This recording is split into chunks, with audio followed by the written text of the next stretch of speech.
Hi everyone. I'm Tiki, a boy thrall, and this is Pepe, my little dog, who came just popping up in this video. We are in the Sapashin Panther Camp, located within the Mirkwood simulation. To give you a clear breakdown of our community structure, Robin is RN, which means she is our camp leader. Breezy is the sim boss who oversees the entire environment, and my mistress is Donnie. In our setting, a male thrall is a slave role specifically adapted for the wilderness.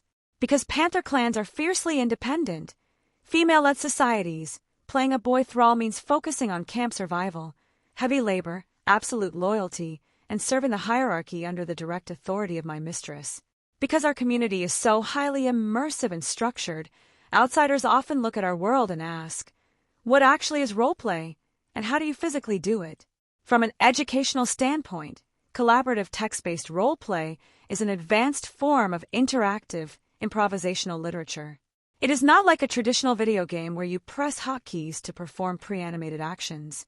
Instead, it is a living novel where you use creative writing to dictate your character's actions, thoughts, sensory details, and dialogue in real time. You and your writing partners are simultaneously the authors, directors, and actors of an unfolding story. To understand how to actually roleplay, we have to look at the practical mechanics of how a scene is built. It relies on 3 fundamental pillars. Pillar 1, the anatomy of a roleplay post. When you roleplay, you interact through paragraphs typed into chat, often referred to as posts or paras. A good roleplay post is broken down into 3 distinct elements. Dialogue, what your character says out loud, usually enclosed in quotation marks.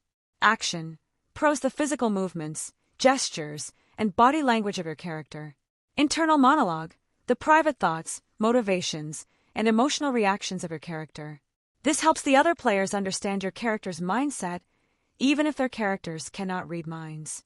Pillar 2, the IC versus OOC boundary. An absolute prerequisite for advanced roleplay is the strict separation between in-character, IC, and out-of-character, OOC. IC refers to everything happening within the fictional world of Mirkwood. OOC refers to you, the real person behind the keyboard. If characters enforce strict discipline or engage in intense power dynamics within the story, it is entirely narrative.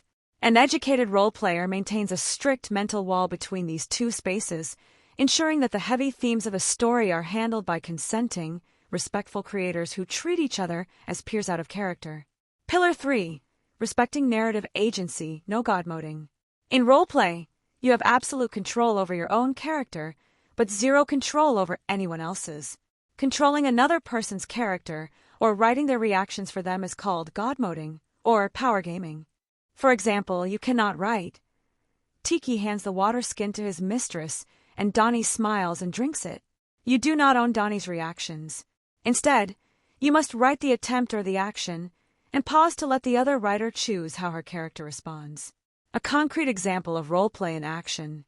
To show you exactly how this works, let's look at a realistic example of a text-based exchange inside the Sapashin camp between myself, Tiki, and my mistress, Donnie.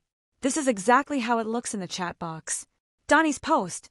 The northern wind sweeps through the Mirkwood canopy, rustling the high branches above the Sapashin camp. Donnie steps out from the main pavilion, her dark gaze immediately scanning the clearing. Adjusting the leather strap of her gauntlet, she notices the campfire has dwindled down to a bed of ash. She stops, resting a hand on the hilt of her blade, her voice carrying a calm but unyielding weight. Tiki, the hearth is cold, and the huntresses will return by dusk. Tend to the fire, and ensure the pelts are laid out to dry. How to analyze this? Donnie has set the scene, established the environment, used dialogue to issue a command, and left the scene open for me to respond. Now it is my turn to write. Tiki's post. Kneeling near the edge of the camp where he had been organizing heavy supply baskets, Tiki immediately freezes at the sound of the familiar voice. He lowers his head respectfully, his gaze dropping to the dirt floor of the clearing to show deference to his mistress. Hearing the command, he rises smoothly, his movements disciplined and quiet. He walks toward the stone-lined hearth, his heart quickening slightly with the desire to correct the oversight before the rest of the camp returns. Yes, mistress. It will be ready before the scouts cross the border, he murmurs softly. Kneeling by the pit, he begins gathering dry tinder, carefully blowing on the remaining embers to coax the flame back to life. Conclusion: the value of the craft. As you can see from that example, roleplay is an exercise in deep empathy, creative writing, and active listening. You have to read what the other person wrote, visualize it, feel how your character would react based on his status and personality, and then write a response that pushes the story forward.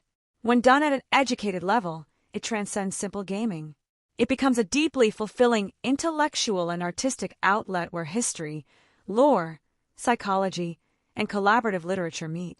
Thank you for watching. If you liked the video, please do the thing, like and subscribe.